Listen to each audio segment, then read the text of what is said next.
Yates Dawson's calloused hands trembled as he unfolded the 8th letter. Sitting alone in his mountain cabin, with nothing but the howling wind and his heartbeat for company, knowing that the words from a woman he had never met were about to change everything. The year was 1878, and Yates had spent the last decade of his 30 years carving out an existence in the untamed wilderness of the Rocky Mountains, far west of civilization. His broad shoulders and muscular frame had been honed by years of trapping beaver, hunting elk, and surviving winters that killed lesser men. His dark hair hung past his collar, often tied back with a leather cord when he worked. His hands, scarred and strong, could skin a bear or build a cabin from raw timber. He had chosen solitude after the war, after watching too many good men die in muddy fields far from home. The mountains asked nothing of him except strength and cunning, and those he had in abundance. The letters had started arriving 6 months ago at the trading post in Black Hawk, Colorado, the small mining town where Yates sold his furs twice a year.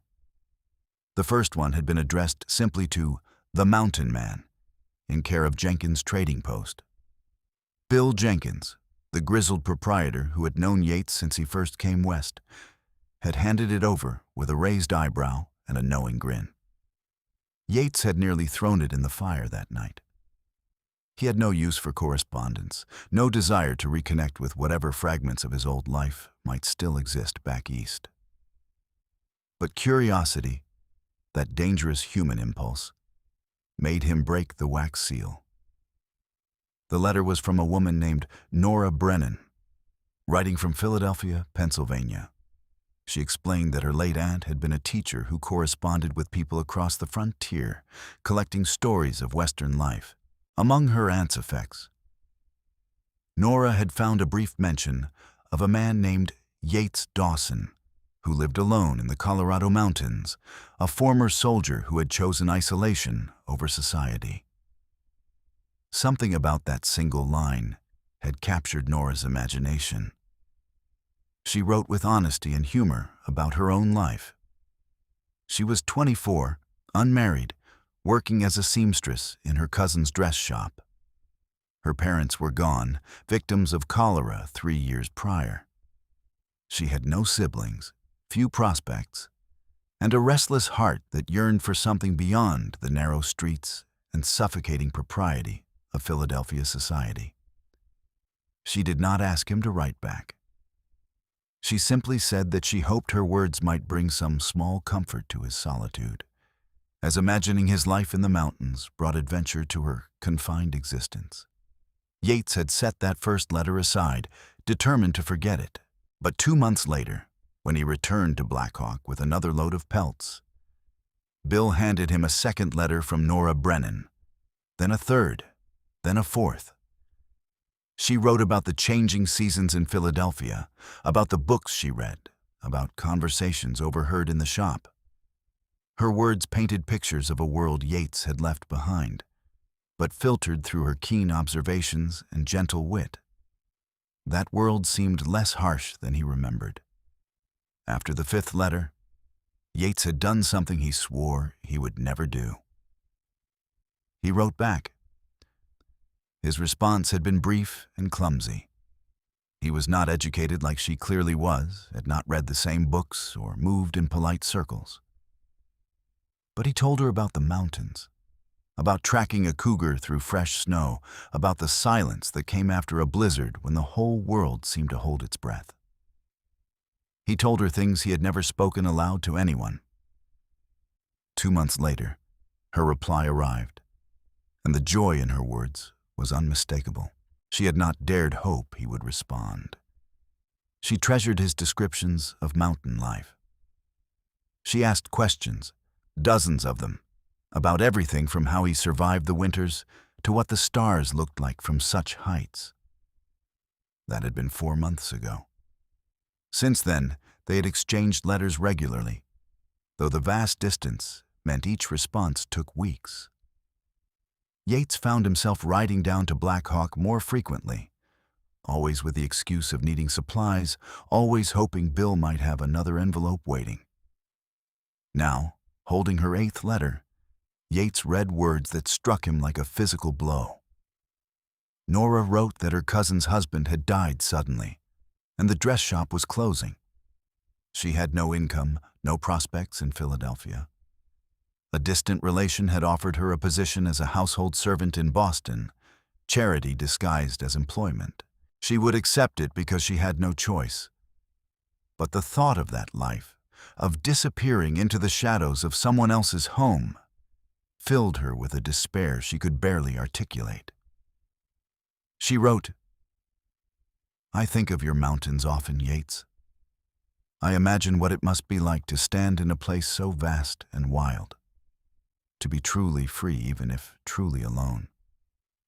Perhaps that is a foolish dream for a city woman who has never ventured beyond Pennsylvania, but it sustains me nonetheless. I will write to you from Boston when I am settled there, if you wish to continue our correspondence. If not, I will understand.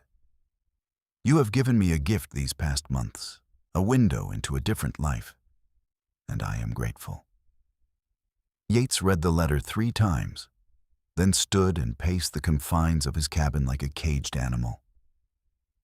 The log walls that had felt like sanctuary now seemed like a prison. Outside, the Colorado peaks stretched endlessly under a spring sky, beautiful and indifferent. He thought about Nora Brennan, a woman he had never seen. From her letters, he knew she was intelligent and kind, observant and brave in quiet ways. She found joy in small things and faced hardship without self-pity. She made him laugh with her descriptions of difficult customers and pompous society ladies. She asked about his life with genuine interest, never prying, always respectful of what he chose not to share. Somewhere in the exchange of ink and paper across 2,000 miles, Yates had developed feelings he had not experienced since before the war. He found himself thinking about her words while checking his trap lines, imagining her voice while he worked. He looked forward to her letters with an intensity that both pleased and frightened him. The idea that had been forming in his mind for weeks suddenly crystallized into certainty.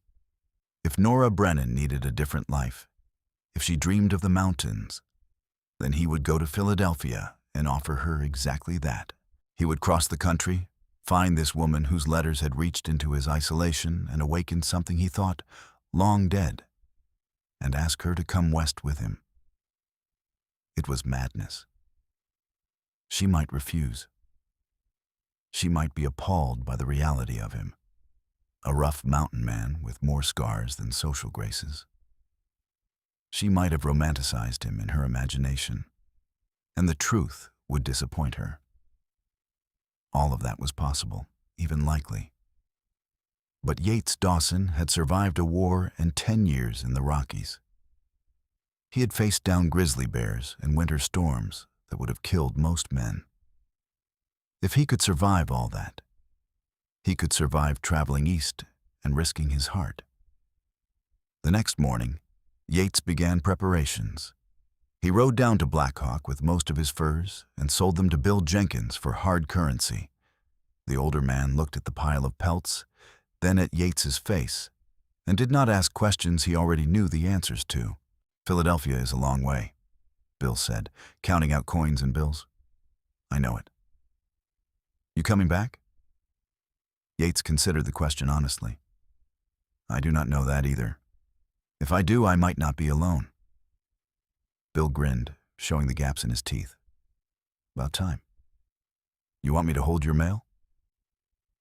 "I will write to you when I know my plans." Yates purchased supplies for the journey, including proper traveling clothes to replace his buckskins once he reached more civilized territory. He left his traps and most of his possessions in the cabin, taking only what he could carry. If things went as he hoped, he would need to arrange transportation back for 2 people and whatever belongings Nora wished to bring. Before he left, Yates wrote a letter to Nora, telling her that he was coming to Philadelphia, that he would find her there, that he had something important to ask her. He did not specify what. Did not want to propose marriage through ink and paper.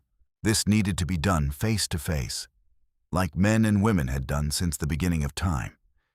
He sent the letter express, hoping it might reach her before he did, or at least not long after. Then Yates Dawson began riding east. The journey was long and grueling. He traveled on horseback through the plains, following the railroad lines when they were convenient, cutting his own path when they were not. The landscape transformed around him as he rode. The mountains gave way to rolling grasslands, then to settled farmland, then to increasingly dense towns and cities. The air changed, grew heavier and more humid. The sounds changed too, from natural silence to the constant noise of human activity. Yates had been away from civilization for so long that re-entering it felt like traveling to a foreign country. The cities overwhelmed him with their crowds and smells and ceaseless motion. He spent as little time in them as possible, preferring to camp outside towns when he could, even as he moved further east where empty land grew scarce. He sold his horse in St. Louis and took the train the rest of the way. The locomotive was a monster of iron and steam, powerful and unnatural. Yates sat in the passenger car surrounded by people in fine clothes, aware of the looks they gave him, despite his efforts to dress appropriately.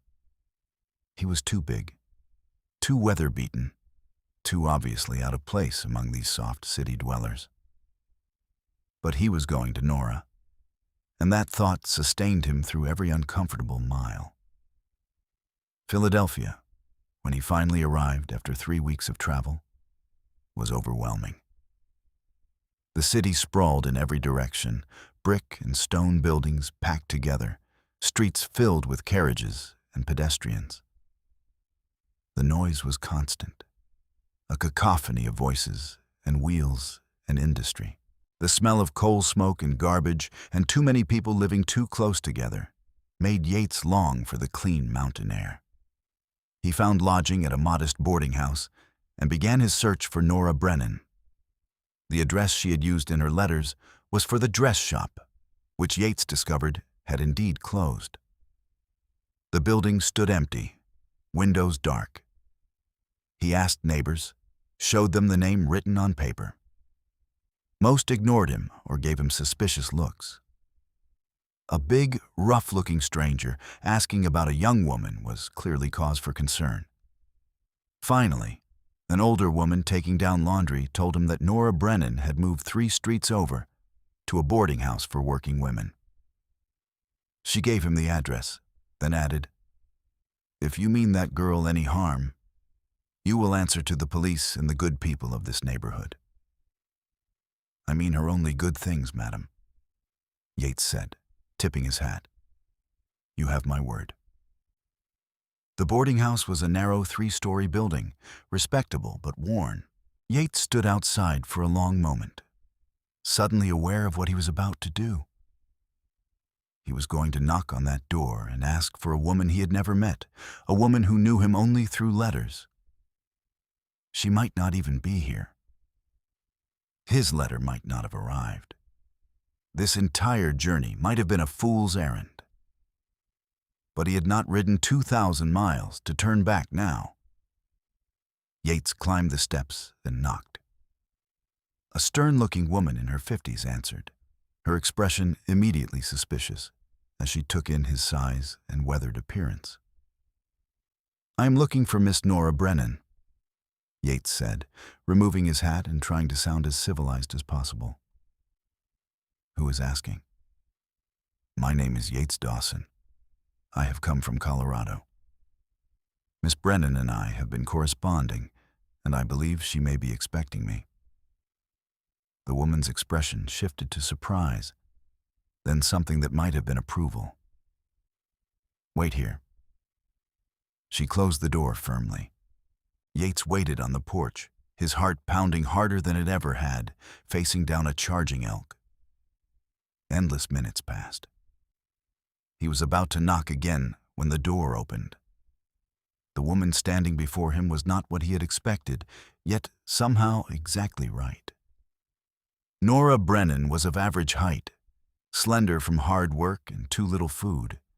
Her dark hair was pinned up simply, revealing a face that was more interesting than beautiful, all sharp intelligence and expressive eyes. Those eyes, deep brown and searching, met his with a mixture of hope and fear and wonder. Yates Dawson? Her voice was softer than he had imagined, but steady. Miss Brennan, I received your last letter. I came as soon as I could. They stood staring at each other. Months of written words, suddenly inadequate. Yates saw her gaze take in his size, his broad shoulders and muscled arms, the long hair tied back, the scars visible on his hands, and the one that traced along his jaw. He wondered what she thought, whether he disappointed her expectations. You came all the way from Colorado, Nora said, and her voice caught slightly. Because of my letter? I came because of all your letters. Because I want to ask you something that could not be asked on paper. May I speak with you somewhere proper? The boarding house matron, who had been hovering protectively behind Nora, spoke up. There is a sitting room for visitors. You may use it, but the door stays open. Thank you, madam, Yates said. That is more than fair. The sitting room was small and overly furnished in the Victorian style, all dark wood and heavy fabrics. Yates felt like a bull in a china shop as he carefully sat in a chair that creaked under his weight. Nora took a seat across from him, her hands folded in her lap, her posture perfect.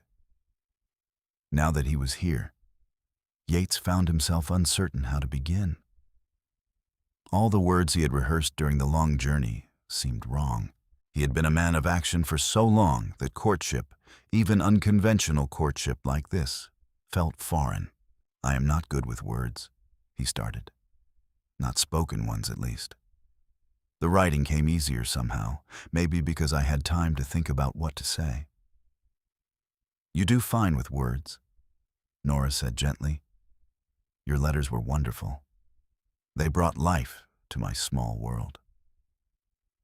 Your letters did more than that for me. They reminded me I was still human, still capable of caring about something beyond just surviving. When I read that you were facing a future that would make you unhappy, I could not abide it. Nora leaned forward slightly. So you traveled 2,000 miles. Yates, that is extraordinary. I am honored, truly. But you must understand, I am just an ordinary woman. Whatever you imagine from my letters might not match reality. The same could be said of me. I am a rough man, Miss Brennan.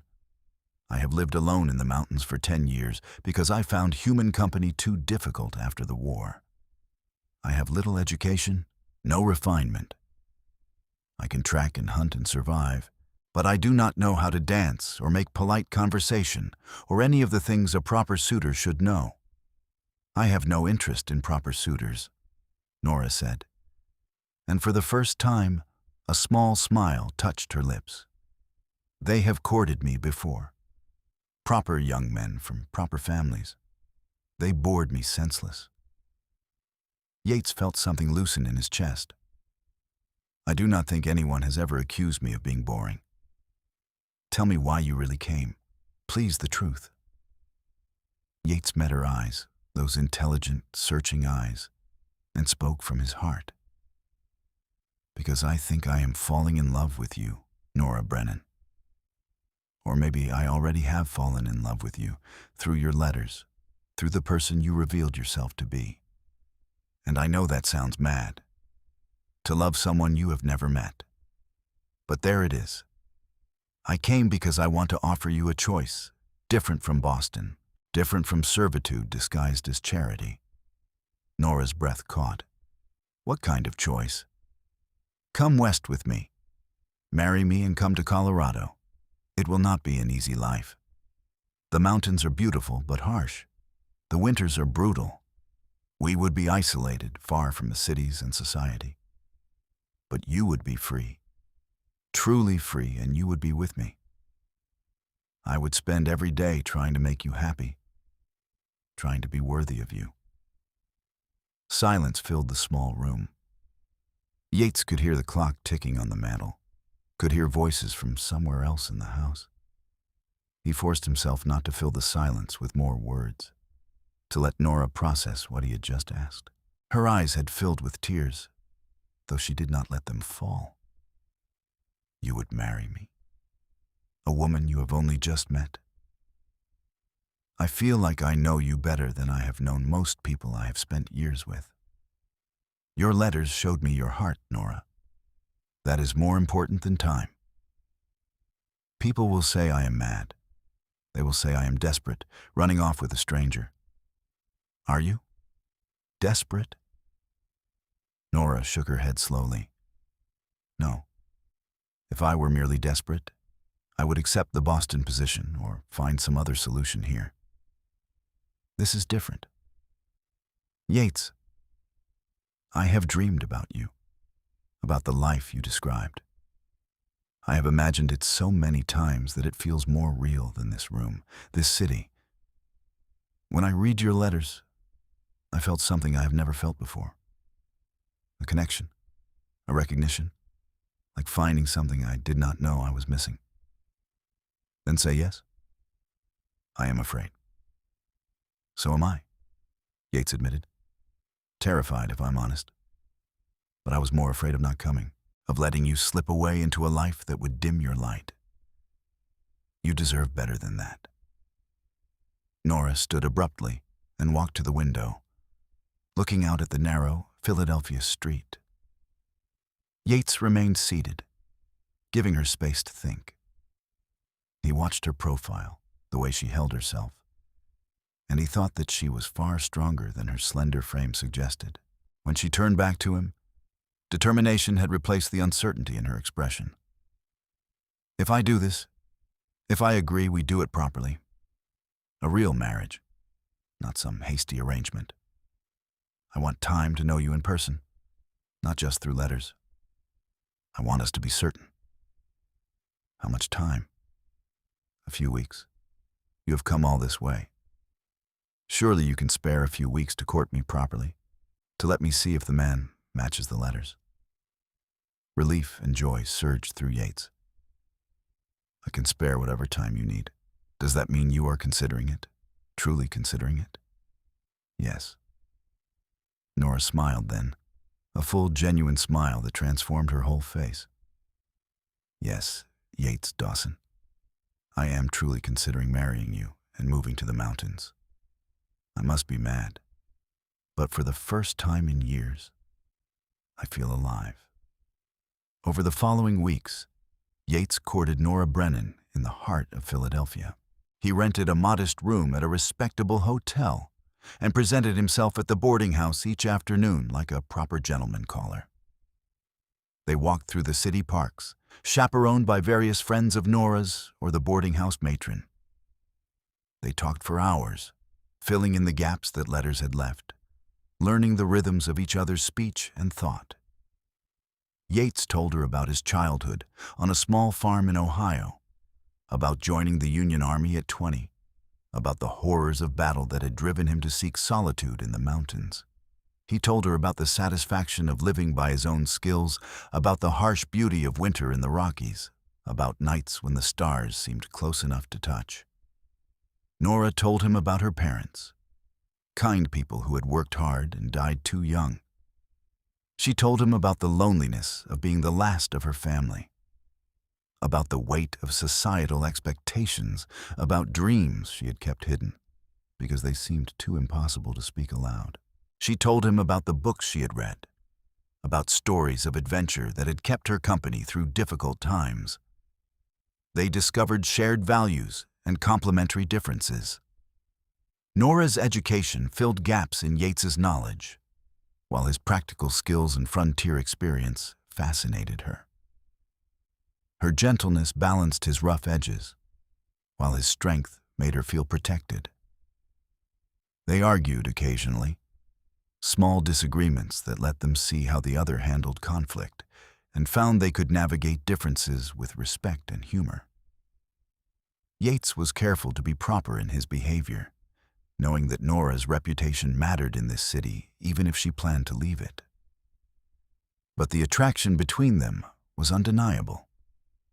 When their hands touched, even accidentally, he felt it like electricity. When she laughed at something he said, his heart soared. When she looked at him with those intelligent brown eyes, he felt seen in a way he never had before. 3 weeks after his arrival, they were walking along the Squealkill River on a mild May afternoon. The city noise faded slightly here, and for a moment, Yates could almost imagine they were somewhere wilder, somewhere that felt more like home. "I have made my decision," Nora said quietly. Yates stopped walking, his heart suddenly pounding. "Tell me. I want to marry you. I want to go west with you. I want the life we have talked about, for all its challenges and uncertainties." "I am certain, Yates." "Are you?"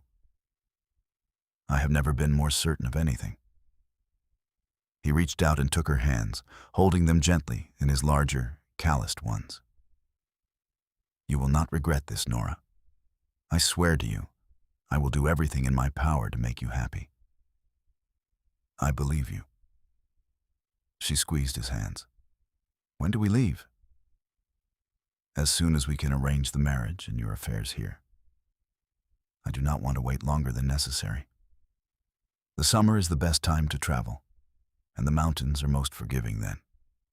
By winter, I want you safe in the cabin with supplies and preparation." They married the following week in a small church ceremony with only a handful of witnesses, mostly women from Nora's boarding house who had become protective friends. Yates wore the best clothes he had purchased in Philadelphia, feeling awkward but determined. Nora wore a simple dress she had made herself, cream-colored with delicate embroidery at the collar and cuffs. When she walked down the aisle toward him, Yates felt his throat tighten with emotion. The vows were traditional, spoken in that small church far from the mountains Yates called home. When the minister pronounced them husband and wife, Yates kissed Nora gently, aware of the watching eyes, wanting her to know his tenderness as well as his strength. They spent their wedding night at the hotel, in a room that was nicer than anywhere Yates had stayed since leaving the army. He was nervous, wanting this to be good for Nora, aware that she had likely heard frightening stories about wedding nights from other women. But Nora came to him without fear, and they discovered each other with patience and growing passion. Afterward, as they lay together in the darkness, Nora traced the scars on Yates's chest and shoulders, each mark a story of survival. "I am glad you survived," she whispered. "Glad you lived through everything that gave you these scars, so you could be here now, with me." "So am I," Yates said, holding her close. "Everything that came before led me to you. I would not change any of it." Preparing to leave Philadelphia took another week. Nora had few possessions, but those she had were meaningful to her. Books, mostly, and some mementos of her parents. Yates purchased what she would need for the journey and for mountain life. Things that would be harder to obtain in Black Hawk. Sturdy clothing, practical boots, supplies for cooking and sewing. When they finally left the city, Nora did not look back. They took the train west, sitting close together in the passenger car, watching the landscape transform outside the windows. Nora had never traveled beyond Pennsylvania, and everything amazed her. The vast farmlands of the Midwest, the wide Mississippi River, the endless grasslands of the plains. Yates watched her face as she absorbed it all, her excitement infectious. "Wait until you see the mountains," he told her. "No landscape compares." They stopped in St. Louis long enough for Yates to purchase horses and pack animals. Nora had limited riding experience, so he chose a gentle mare and spent time teaching her properly. She learned quickly, unafraid of the physical challenge, determined to be useful rather than a burden. The journey from St. Louis to Colorado took 3 weeks. They traveled with a wagon train for part of it, safety in numbers across the plains. Yates was glad for his mountain man skills, his ability to hunt and track. He provided fresh meat for their group, earning respect and trust from the other travelers. Nora befriended the other women, learning from those who had already made the journey west, sharing what she knew about sewing and reading and city life. At night, when they made camp, Yates and Nora slept in a small tent, their bodies pressed close. They made love quietly, aware of the proximity of others, but unable to resist the pull between them. Nora adapted to the rough conditions with good humor, never complaining about discomfort or hardship. She asked questions constantly, wanting to understand this new world she had entered. When they finally left the wagon train to head into the mountains, taking a less traveled route toward Black Hawk, Nora's excitement was palpable. The Rocky Mountains rose before them like a promise, massive and magnificent. The air grew thinner and cooler as they climbed. Pine forests surrounded them, and the sound of rushing streams replaced the silence of the plains. "It is even more beautiful than I imagined," Nora said, her voice filled with wonder. "Yates, this is extraordinary." "This is home," he said simply. "Our home now." They stopped in Black Hawk so Yates could introduce Nora to Bill Jenkins and restock supplies for the final push to the cabin. Bill's face broke into a huge grin when he saw them together. "So, you found her and convinced her," he said, shaking Yates's hand and bowing politely to Nora. "Welcome to Colorado, Mrs. Dawson. I hope this mountain man treats you right." "He does," Nora said warmly. "It is good to finally meet you. Yates has told me so much about you and your kindness in holding his letters. Those letters changed both your lives, I reckon. I am glad to have played a small part." The cabin was another day's ride up into the high country. Yates found himself growing nervous as they approached, wondering how Nora would react to the reality of it. The structure was solid, built with his own hands, but it was small and crude compared to city dwellings. One main room with a sleeping loft, a stone fireplace, simple furnishings. No luxuries, no conveniences. When Nora saw it, she dismounted quickly and walked toward it with obvious interest. Yates watched as she examined the logs, the sturdy door, the oiled paper windows he had carefully installed. She stepped inside, and he followed, trying to see it through her eyes. The cabin was clean because he had kept it that way, but sparse. A table and chairs he had built, a bed frame with ropes and a stuffed mattress, shelves for supplies, hooks for hanging clothes and tools. The fireplace dominated one wall, the cooking implements hanging nearby. "This is wonderful," Nora said, turning to face him. "Yates, you built this yourself." "Over several months when I first came up here, it has kept me safe through 10 winters. I know it is not what you are used to." "It is exactly what I hoped for." She walked to the window, looking out at the meadow beyond, the mountains rising in the distance. "It is perfect." Relief flooded through Yates. "We can improve it. I can expand it, add rooms, build proper furniture, whatever you need." "We will improve it together," Nora corrected. "This is our home now. I want to help make it what we need it to be." They spent the rest of the summer settling in. Yates taught Nora the skills she would need to survive mountain life. How to identify edible plants and dangerous ones. How to read weather signs in the clouds and wind. How to handle a rifle, both for hunting and protection. How to preserve meat and store food for winter. How to build a proper fire and bank it overnight. Nora proved to be an excellent student, approaching each lesson with focus and determination. She also brought her own skills to their partnership. She organized the cabin more efficiently, creating spaces for different tasks. She sewed curtains and cushions, small comforts that made the space feel more like a home. She established a garden near the cabin, planting vegetables and herbs that would grow in the short mountain summer. They worked side by side, and in the working, their marriage deepened.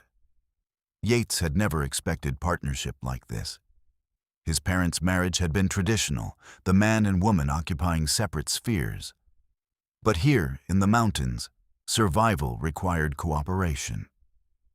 Nora did not shy away from hard work, and Yates respected her too much to treat her as delicate or incapable.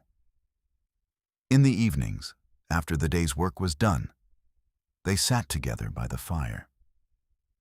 Sometimes Nora read aloud from her books, introducing Yates to stories and ideas he had never encountered. Sometimes they simply talked, sharing thoughts and feelings, learning the deeper layers of each other's hearts. Sometimes they went to bed early and made love slowly, exploring pleasure without hurry or inhibition. By autumn, when the aspen trees turned gold and the air carried the first hints of coming winter, Yates realized he was happier than he had ever been in his life. The solitude he had sought for so long had been transformed by Nora's presence into something richer. He was not alone anymore, but neither did he feel crowded or trapped. Nora gave him space when he needed it, and companionship when he craved it. She understood him in ways he had not thought possible. One evening in late September, as they sat watching the sunset paint the mountains in shades of orange and purple, Nora spoke quietly, "I am with child."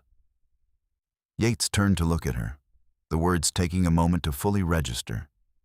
"You are certain?" "As certain as I can be. I have missed my courses twice now, and there are other signs. I think it happened early, perhaps even during our first weeks together." 1,000 emotions flooded through Yates. Joy, fierce and immediate. Fear, equally strong. Concern for Nora, for the dangers of childbirth, especially here so far from doctors or midwives. Pride that they had created a life together. Determination to protect both mother and child through whatever came. "How do you feel about it?" he asked, taking her hand. "Happy, scared, excited, all of those things at once." She leaned against his shoulder. "Are you pleased?" "More than pleased. Honored. Terrified that I will not be a good father, but determined to try. You will be a wonderful father. You are patient and kind and strong. Our child will be lucky to have you." "Our child will be lucky to have you," Yates countered. "You are brave and intelligent and adaptable. Look at what you have done, coming here, building this life. Our child will thrive with you as a mother." They spent the autumn preparing for winter and for the baby. Yates hunted heavily, storing as much meat as possible. He rode down to Black Hawk and purchased supplies they would need, including cloth for diapers and baby clothes. He spoke with Bill Jenkins about finding a midwife or experienced woman who might be willing to come to the cabin when Nora's time came, though the mountain winters made that uncertain. Nora sewed tiny garments and washed them carefully. She studied the few books she had about childbirth and infant care, preparing herself as best she could. She continued working hard until Yates insisted she rest more, worried about her overexerting herself.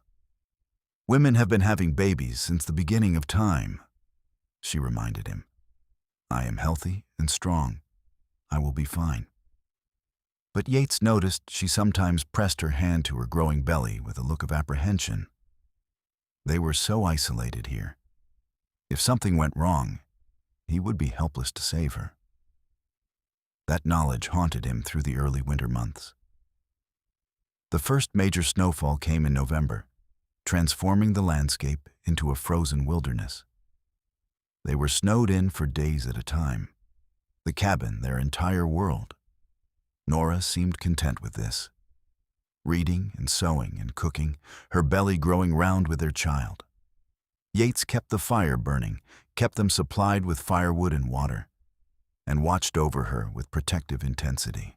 On a bitter February night, with the wind howling around the cabin and snow falling steadily, Nora woke Yates in the darkness. "It is time," she said quietly, her voice steady despite what he could see was discomfort. Yates's heart hammered with fear. They were completely isolated. The snow was too deep to ride for help. Whatever happened now, they would face it alone. "Tell me what you need," he said, rising quickly and stoking the fire to provide warmth and light. "Water first, and you need to be calm. I can see the fear in your face, Yates. But I need you to be strong and steady right now." He forced himself to breathe, to push down the terror and focus on what needed to be done. "I am calm. I am here. We will do this together." Labor progressed slowly through the night and into the following day.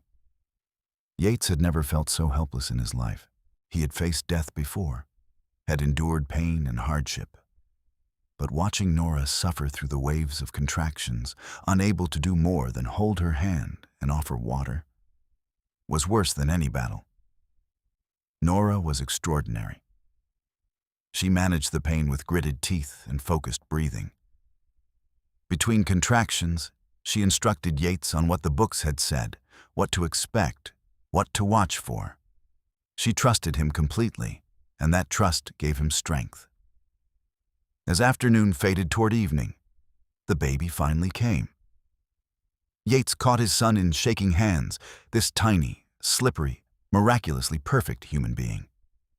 The baby cried, a strong, healthy wail, and relief crashed over Yates so powerfully he nearly wept. "A boy?" Nora asked, exhausted but smiling. "A boy. He is perfect, Nora. You did it. He is perfect." Yates cleaned the baby carefully, following Nora's instructions, then wrapped him in soft cloth and placed him in his mother's arms.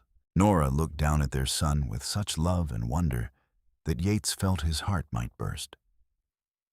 "What should we name him?" she asked. They had discussed names, but now that their son was real and here, those earlier choices seemed inadequate. Yates thought about his own father, a good man who had died before Yates went to war. He thought about the mountains that surrounded them, strong and enduring. "What about Grant, after my father? Grant Dawson." Nora smiled. "Grant, I like that. Hello, Grant. Welcome to your home." The weeks after Grant's birth were the most challenging and rewarding of Yates's life. The baby woke frequently, needing to feed. Nora was exhausted from the birth and from the constant demands of nursing. Yates took over all the other work, keeping the cabin warm and clean, preparing meals, giving Nora as much rest as possible. But there was profound joy in those exhausted weeks too, watching Nora nurse their son, seeing the peaceful expression on her face as she held him, waking in the night to find the baby asleep between them, so small and vulnerable and trusting. Carrying Grant around the cabin, talking to him softly, marveling at his tiny fingers and perfect features. By early spring, they had found their rhythm as a family. Grant was growing, becoming more alert and responsive. Nora had recovered her strength. The snow began to melt, revealing the landscape beneath.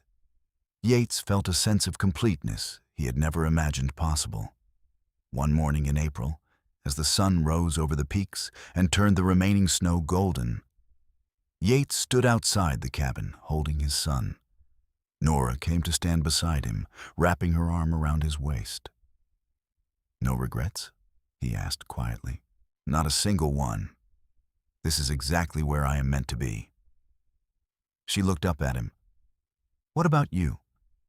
Do you regret writing back to that first letter, starting us on this path?" "That was the smartest thing I ever did. You saved me, Nora. I was just existing before, just surviving. You taught me how to live again." We saved each other, she corrected. I would have disappeared into that Boston household, become a shadow. Instead, I am here, in the mountains, with a husband I love and a beautiful son.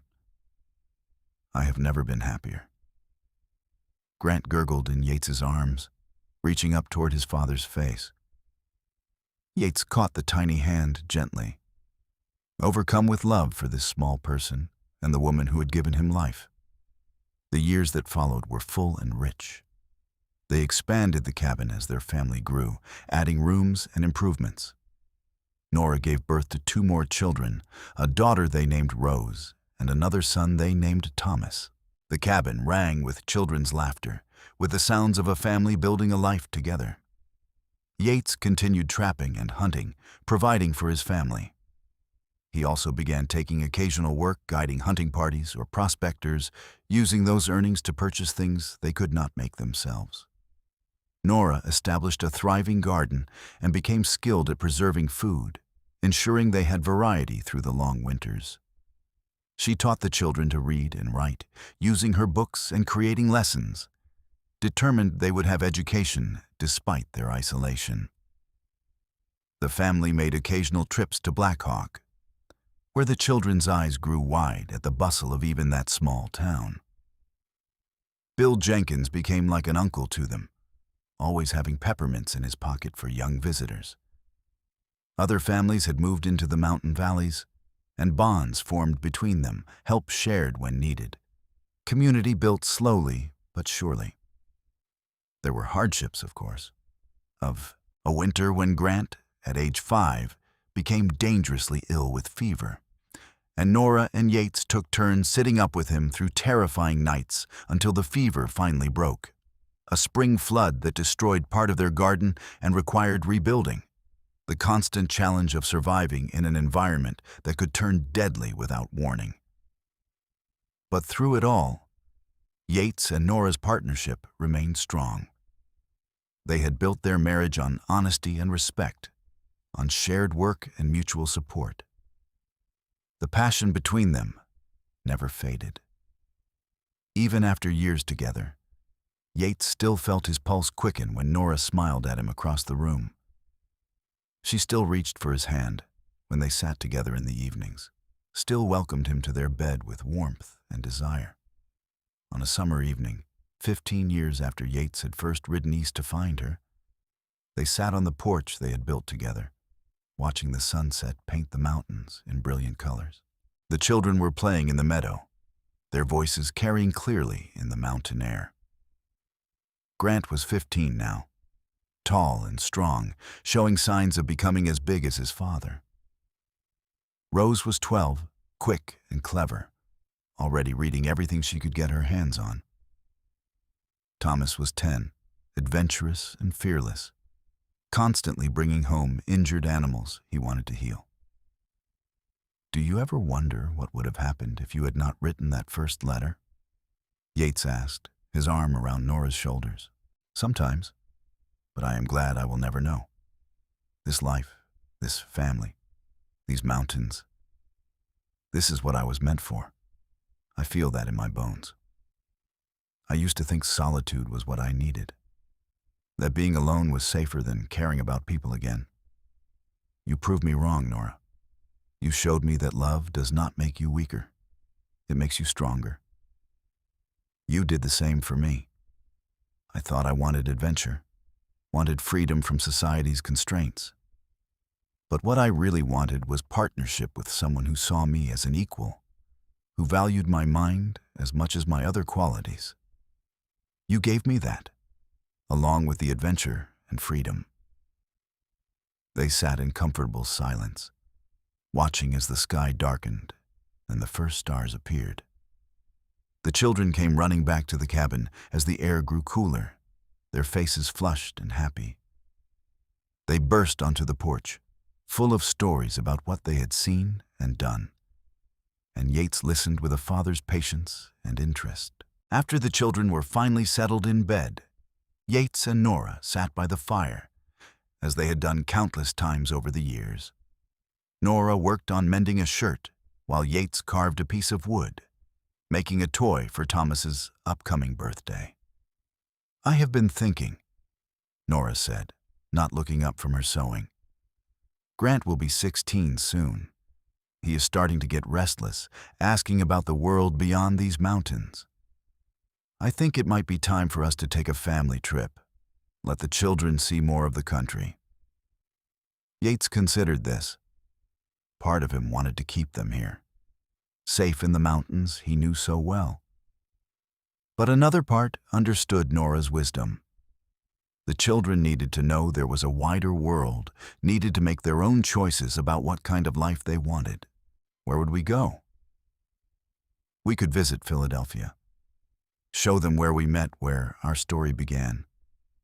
They have heard the tale so many times, but it would mean more if they could see the places. And perhaps visit some of the cities in between. Let them experience that kind of life before deciding if mountain living is truly for them. You would risk them choosing to leave? If we do not give them the choice, they will leave anyway, but with resentment. If we show them the options and they still choose the mountains, then we will know it is genuine. Besides, she smiled at him, I have confidence that once they see those crowded, noisy cities, they will appreciate what they have here. The following spring, they made the journey east. It was an adventure that tested their logistics and patience, traveling with 3 energetic children across the country. But it was also wonderful. Seeing the landscape through their children's eyes, experiencing the novelty of trains and cities and places they had only heard about. Philadelphia astonished the children. The crowds, the buildings, the sheer number of people living in one place overwhelmed them. They stayed for 2 weeks, and Nora showed them the boarding house where she had lived, the church where she and Yates had married, the parks where they had walked during their brief courtship. She also showed them the narrow possibilities her life had held before Yates came for her, making sure they understood how fortunate they were to have choices their mother had lacked. Grant listened thoughtfully. Rose took everything in with sharp observation. And Thomas simply wanted to get back to the mountains where he could run free. By the time they returned to Colorado, all 3 children had a new appreciation for their home. The space, the clean air, the freedom to roam and explore. These were treasures they had not fully valued before. Grant still talked about eventually seeing more of the world, but he wanted to come back to the mountains afterward. Rose declared her intention to become a teacher, bringing education to other frontier families. Thomas just wanted to stay in the high country forever, learning everything his father could teach him about surviving and thriving in the wilderness. Time continued its steady march. The children grew into young adults, each finding their path. Grant eventually spent several years exploring the West, from California to Wyoming, but returned to settle in a valley near his parents, building his own life there. Rose married a schoolteacher from Denver, and they established a small school in Black Hawk, where she did indeed bring education to mountain children. Thomas remained close to home, taking over much of the trapping and hunting work as Yates aged, adding his own innovations and skills. Yates and Nora watched their children build lives with pride and satisfaction. They became grandparents, their cabin filling with noise and chaos when the grandchildren visited. The small structure that had once housed just Yates's solitude now rang with multiple generations of laughter and love. On their 25th wedding anniversary, Yates surprised Nora with a gift. He had hidden it for months, working on it in secret, which was challenging given how small their world was. When he finally presented it to her, she opened the wrapped package to find a stack of letters, all the ones she had written to him before they met, all the ones he had saved. Beneath those were new letters, ones he had written over the past year but never sent. In them, he had poured out his gratitude for their life together, his love for her, his amazement that she had taken the risk of joining him in the mountains. Each letter detailed a specific memory, a moment when he had been struck by her strength or kindness or humor, times when he had fallen in love with her all over again. Nora read through them with tears streaming down her face, overwhelmed by the emotion in his words. When she finished, she looked up at him with eyes full of love. "You have always been better with written words than you give yourself credit for," she said, her voice thick. "These are beautiful, Yates. Thank you. I wanted you to know. Wanted you to have something you could read when I am not here to tell you in person. You changed everything for me, Nora. Every single thing. Before you, I was just surviving. With you, I have lived." They held each other close, 25 years of shared life between them, and Nora whispered, "I love you. I have loved you since the first letter, I think. And I will love you until my last breath." The years grew gentler as they aged. Yates's body, which had been so strong and capable, began to slow. His joints ached on cold mornings, old injuries from his mountain man years making themselves known. But he could still split wood and tend the animals, still provide for Nora even as his hair turned silver and his movements became more deliberate. Nora aged too, her dark hair going gray, lines appearing around her eyes. But to Yates, she remained as beautiful as the day he first saw her on that Philadelphia porch. The intelligence in her eyes never dimmed, and her spirit remained strong and curious. They spent more time simply being together, less concerned with constant work and more focused on enjoying what they had built. They took walks together through the mountain meadows, moving slower but seeing more. They sat on their porch and watched the sunset, comfortable in silence or gentle conversation. They slept close together, bodies fitting into familiar curves, finding comfort in each other's presence. On a clear autumn evening, 35 years after Yates had ridden east to find her, they sat in their usual spot on the porch. The mountains were ablaze with color, the aspens golden in the slanting light. Their children and grandchildren had visited earlier that day, filling the cabin with noise and love before returning to their own homes. "We built a good life," Nora said softly. "Better than I ever dreamed possible." "We did," Yates agreed.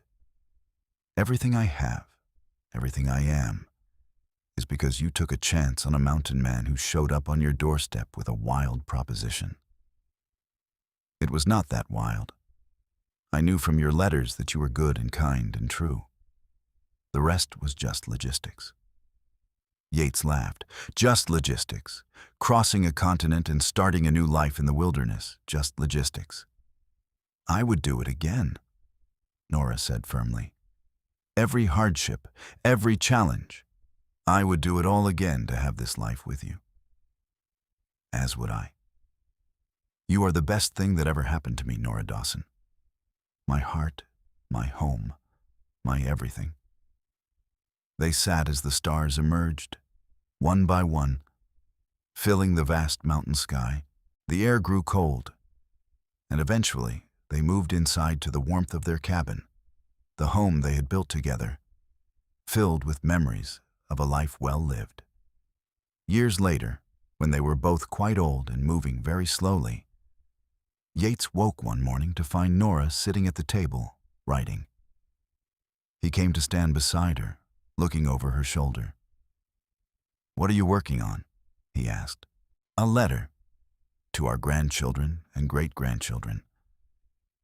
I want them to know the whole story from the beginning. How a mountain man rode east because of letters from a woman he had never met. How that single decision changed everything." That seems fitting. We started with letters. Makes sense to leave letters behind. Nora looked up at him, her face weathered by years, but her eyes still bright.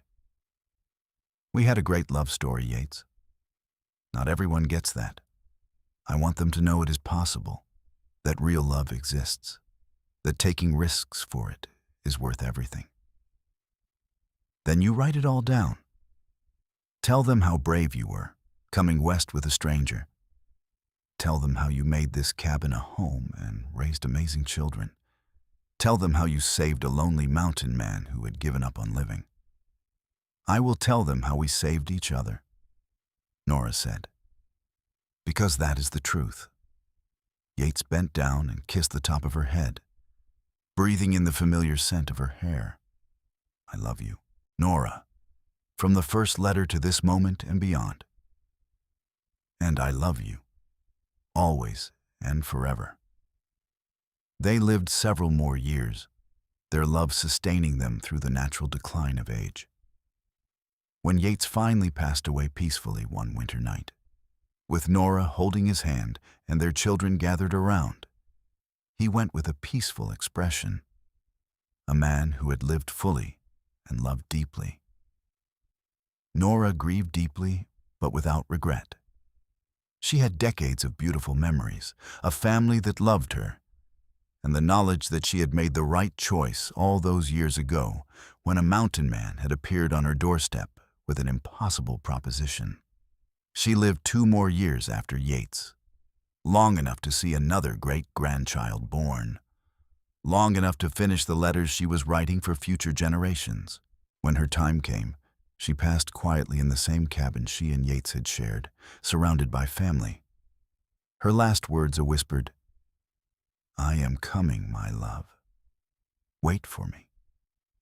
They buried her beside Yates on a hill overlooking the valley, where the mountains stretched endlessly in every direction and the sky went on forever. Their children placed markers that told the simple facts of their lives. But the real story was carried on in the hearts of those who had known them, in the letters Nora had left behind, in the legacy of their love. Decades later, their descendants still told the story of how it all began. How a lonely mountain man received letters from a stranger in Philadelphia. Letters that reminded him he was still human, still capable of love. How he had ridden east across an entire continent to find the woman whose words had touched his heart. How she had taken the enormous risk of leaving everything familiar to build a new life in the mountains with a man she had only known through ink on paper. How they had created a love that sustained them through hardship and joy, through raising children and building a life in one of the harshest and most beautiful places on earth. How their partnership had been built on respect and honesty, on shared work and mutual support, on a deep and abiding affection that never wavered. It was a story of courage and faith, of taking enormous risks for the possibility of something better. It was a story of finding home not in a place, but in another person, of creating family and legacy from nothing but love and determination. It was, quite simply, a story worth telling and retelling. A reminder that sometimes the greatest adventures begin with a single letter and the courage to answer it. The cabin still stood, maintained by subsequent generations as a reminder of where it all began. Visitors could see the simple table where Nora had read Yates's letters by firelight, the porch where they had sat watching sunsets for decades, the sleeping loft where they had held their newborn children. The mountains remained, eternal and beautiful, bearing witness to a love story that had become family legend. And in a small box kept in a place of honor, preserved with care, were the original letters, the ones Nora had sent to a mountain man she had never met, full of hope and curiosity and gentle humor. The ones Yates had written back, rough and honest and surprisingly eloquent. Physical evidence that words on paper could change everything, could bridge vast distances, could be the beginning of something extraordinary. Those letters had made a mountain man ride east across a continent. They had given a lonely city woman the courage to embrace a completely different life. They had sparked a love that endured for decades and created a legacy that lived on long after both writers had passed. In the end, Yates and Nora's story was proof that love, real and deep and true, was worth every risk. That finding the right person made any hardship bearable. That building a life together, with respect and partnership and genuine affection, created something stronger than either person could achieve alone. Their great-great-grandchildren, living in a world vastly different from 1878, still gathered occasionally at the old cabin. They read the letters, told the stories, and marveled at the courage it must have taken for both Yates and Nora to follow their hearts across such vast distances and into such uncertainty. And they understood, perhaps more clearly than any history book could teach, that the American West had been settled not just by tough men seeking fortune or escape, but by partnerships between men and women who built lives together in difficult places. That behind the mythology of lone mountain men and rugged individualism was the reality of families supporting each other, of women who were just as brave as men, of love that sustained people through conditions modern society could barely imagine. The mountains where Yates and Nora had built their life remained largely unchanged, still beautiful and harsh, still demanding and rewarding. And somewhere in those peaks, their spirits seemed to linger, a reminder that true love, when found and nurtured and protected, could outlast even the mountains themselves.